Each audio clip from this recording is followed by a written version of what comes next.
আজিৰ ভিডিঅ'ত আমি ক্লাছ 10ত থকা চেপ্টাৰ 11 অংকন অনুশীলনী 11.1 ৰ 5 নম্বৰ প্ৰশ্নটো আমি সমাধান কৰিম বা অংকন কৰিম। কি কৈছে আমাৰ প্ৰশ্নটো BC = 6 cm, AB 5 cm আৰু কোণ ABC 60 ডিগ্ৰী যুক্ত ABC এটা ত্ৰিভুজ আঁকা। তাৰ পিছত এটা ত্ৰিভুজ আঁকা যাৰ বাহুবোৰ ABC ত্ৰিভুজৰ অনুৰূপ বাহুবোৰৰ 3/4 গুণ হয়। প্ৰায় একে, মাত্ৰ ইয়াত তোমালোকে 60 ডিগ্ৰী কোণটো কেনেকৈ আঁকিব লাগে এটোৱে জানিব লাগে। আগতে ক্লাছ 9ত এইবোৰ আমাৰ অলৰেডি অঁকা হৈছে 60 ডিগ্ৰী, 90, 45 ডিগ্ৰীত তেনেকৈ এইবোৰ আমি তোমালোকে আঁকিছিলা চাগে। এতিয়া প্ৰথমে আমি কি কৰিম, তোমালোকে নিজে ত্ৰিভুজটো কল্পনা কৰাচোন। ইয়াত চোৱা BC আমি যেনিবা ইয়াত আমি BC আকৌ AB কোণটো কোণ আমাৰ 60 ডিগ্ৰী, B কোণ এইটো কোণটো আমাৰ 60 ডিগ্ৰী। ইয়াত BC 6, AB আমাৰ 5। তাৰপিছত আমি এইটো এনেদৰে আমি আঁকাৰ পিছত ইয়াৰ পিছৰখিনি আমাৰ একে আগৰ নিচিনা উপমুখ লৈ আঁকিব লাগে। এতিয়া আমি চোৱা কি কৰোঁ। প্ৰথমে আমি BC = 6 cm এটা ৰেখা অংকন কৰিম। সদায় 0 পৰা ল'বলৈ কৈছোঁ। এইটো আমাৰ 6 cm।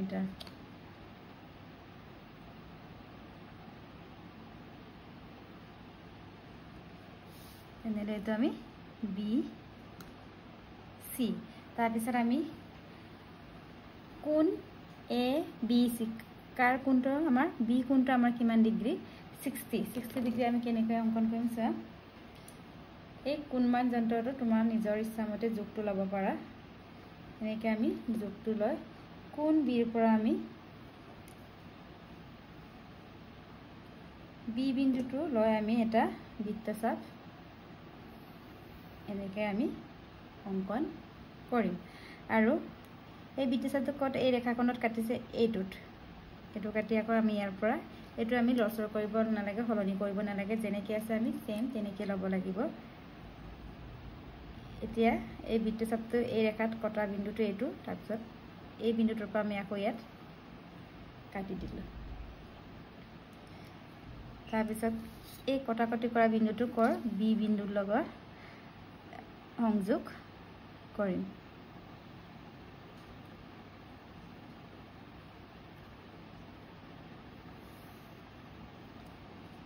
এইটো আমাৰ কিমান ডিগ্ৰী কোণ 60 ডিগ্ৰী কোণ, তোমালোকে নিজে জুকি চাবা। তাৰপিছত আকৌ আমাক কি কৈছে AB আমাৰ 5 cm,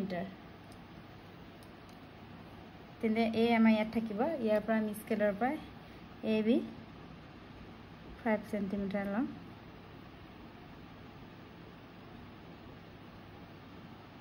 এনেকৈ লৈ আমি B বিন্দুৰ পৰা আমি কাটি দিম। তাৰপিছত এইটো হৈছে আমাৰ কি A বিন্দু। এতিয়া আমি A বিন্দু আৰু Cটো আমি সংযোগ কৰি দিম।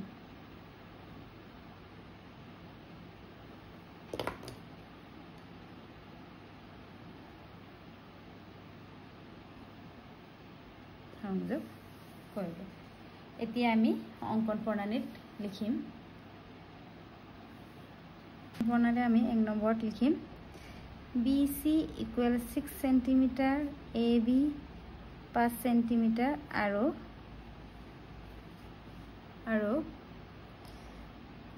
কোণ ABC 60 ডিগ্ৰী অংকন কৰা হ'ল। তাৰপিছত আমি আগৰ নিচিনা আমি আগৰ প্ৰশ্নবোৰ যেনেকৈ কৈছিলোঁ তেনেকৈ কৰিম। এতিয়া আমাৰ প্ৰশ্নটোতো কি আছিলে BC = 6, AB 5 আৰু কোণ ABC 60 ডিগ্ৰী অলৰেডি আমি এইটো অংকন কৰা হ'ল আৰু ABC ত্ৰিভুজ আঁকিলোঁ। তাৰপিছত আমাক কি কৈছে তাৰপিছত এটা ত্ৰিভুজ আকাৰ যাৰ বাহুবোৰ ABC ত্ৰিভুজৰ অনুৰূপ বাহুবোৰৰ 3/4 গুণ হয় 3/4 ইয়াছে আমাৰ 3 আৰু 4 কোনটো ডাঙৰ আমাৰ 4টো তেনে আমাৰ কেইটা বিন্দু আঁকিব লাগিব 4টা বিন্দু আঁকিব লাগিব আৰু এই C বিন্দুটো আমাৰ কাৰ লগত সংযোগ হ'ব এতিয়া আমাৰ তলত কি আছে 4 লগতে আমাৰ সংযোগ হ'ব এতিয়া আমি BC এবাৰ আমি BC আছে আগতে AB লৈছিল এটা BC তললৈ সূক্ষ্ম কোণ হোৱাকে এটা আমি X ৰশ্মি আঁকিম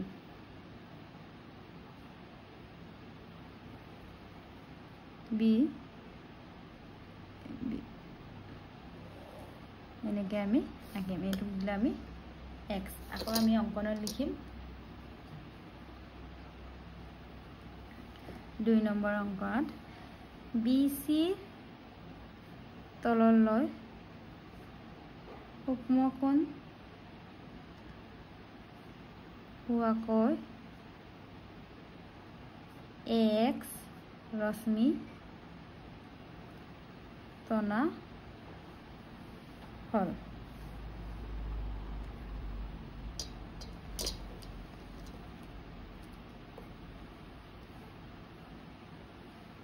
আকৌ আমি কি কৰিম এটি নিজৰ ইচ্ছামতে এটা যোগ লৈ লওঁ কেইটা বিন্দু আঁকিম এতিয়া আমি 4টা বিন্দু B বিন্দুৰ পৰা আমি 4টা বিন্দু আঁকিম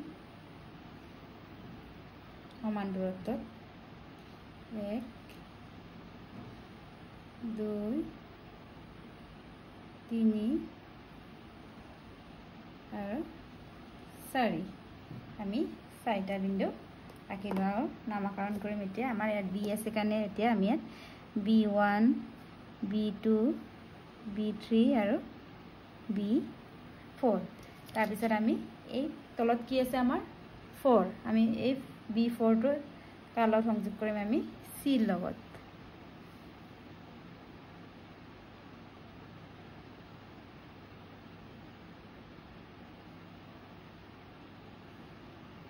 আমি C লগত সংযোগ কৰিলে এতিয়া আমি অঙ্কন প্ৰণালী লিখিম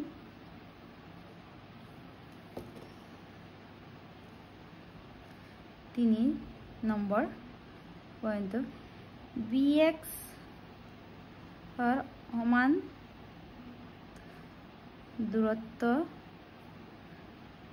দূৰত্বত কি আমি এটা কেইটা বিন্দু আঁকিছো আমি 4টা বিন্দু B1 B2 B3 B4 অঙ্কন কৰা হল যাতে B1 সমান B1 B2 সমান B3 B4 হয় তাৰপিছত আমি কি কৰিলে 4 নম্বৰ পইণ্টত B4 C সংযোগ কৰা হল এতিয়া আমি কি কৰিম আমাৰ কি আছিল কিমান গুণ লিখিছে 3/4 আমি 4 ৰ কামটো শেষ হল আমি এটা 3 ৰ কামটো আৰম্ভ কৰিম এতিয়া 3 নম্বৰ বিন্দুটো আমাৰ এইটো এটা আমি কি কৰিম এই B4 ৰ পৰা আমি এটা বৃত্তচাপ আঁকিম এনেকে অকমান ডাঙৰকে আঁকিবা যাতে কাটোতে সুবিধা হয় আকৌ একে হালহলনি কৰিব নালাগে আকৌ আমি কৰ পৰা লম B3 ৰ পৰা আকৌ এনেকে এটা বৃত্তচাপ আঁকিম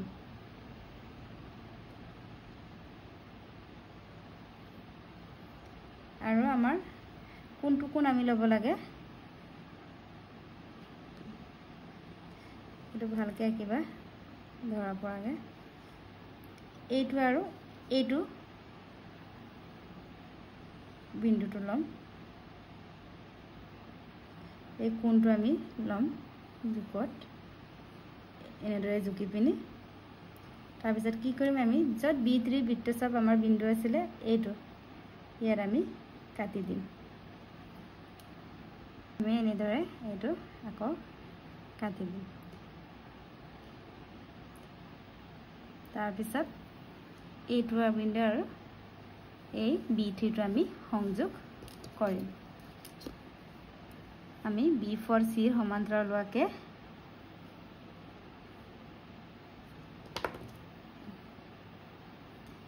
এইটো আমাৰ ইয়াত কাটিছো বুলি ওপৰ কাটিছো বুলি পাৰ কৰি দিব নালাগে কাৰণ মই এটা অকমান ডাঙৰকে লোৱাৰ কাৰণে এইটো বাহিৰলৈ গৈছে তোমালোকে সৰুকে ললেও হ'ব এইটো আমি কি দিম C ড্ৰেছ এটা B4 C ৰ সমান্তৰালকে আমি কি B4 আৰু B3 C ড্ৰেছ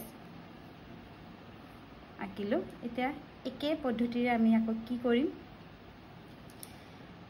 এই C বিন্দুটো লৈ আকৌ আমি বৃত্তচাপ আঁকিম তেতিয়া আমাৰ অনুৰূপ ত্ৰিভুজ এটা ওলাব আকৌ এইটো আমি লম এটা হালনি কৰিব পাৰে বাৰু ইয়াত এনেদৰে আমি আঁকিলো আকৌ C ড্ৰেছ বিন্দুৰ পৰা আঁকিম এনেকৈ আকৌ আমি কোনটো লম আমি এইটো এই কোনটো লম তাৰপিছত C ড্ৰেছৰ পৰা কটা কিবাটো কোনটো আছিল আমাৰ বৃত্তচাপৰ বিন্দুটো এইটো আমি এনেকৈ আকৌ কাটি দিম তাৰ পিছত এই কটা কাটি কৰা বিন্দুটো কাৰ লগত সংযোগ কৰিম আমি C ড্ৰেছৰ লগত সংযোগ কৰিম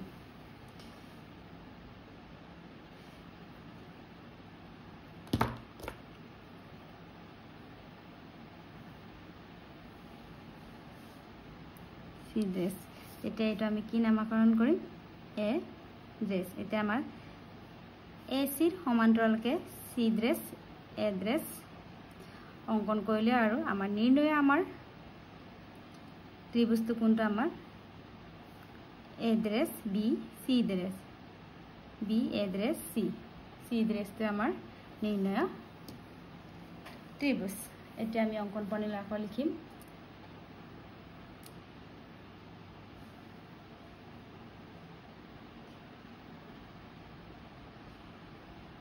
5 নম্বৰটো আমি 5 নম্বৰ অঙ্কন প্ৰণালীত কি লিখিম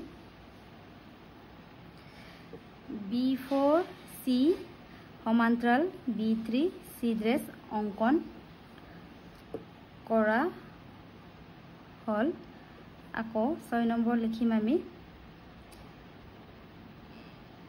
CA সমান্তৰাল C ড্ৰেছ A ড্ৰেছ অঙ্কন কৰা হল এতেকে নিৰ্ণয়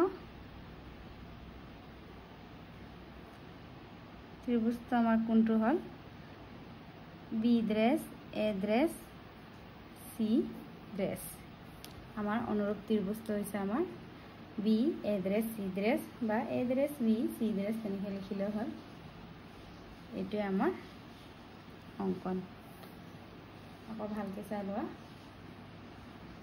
অঙ্কন প্ৰণালী প্ৰায় একেই লিখাটো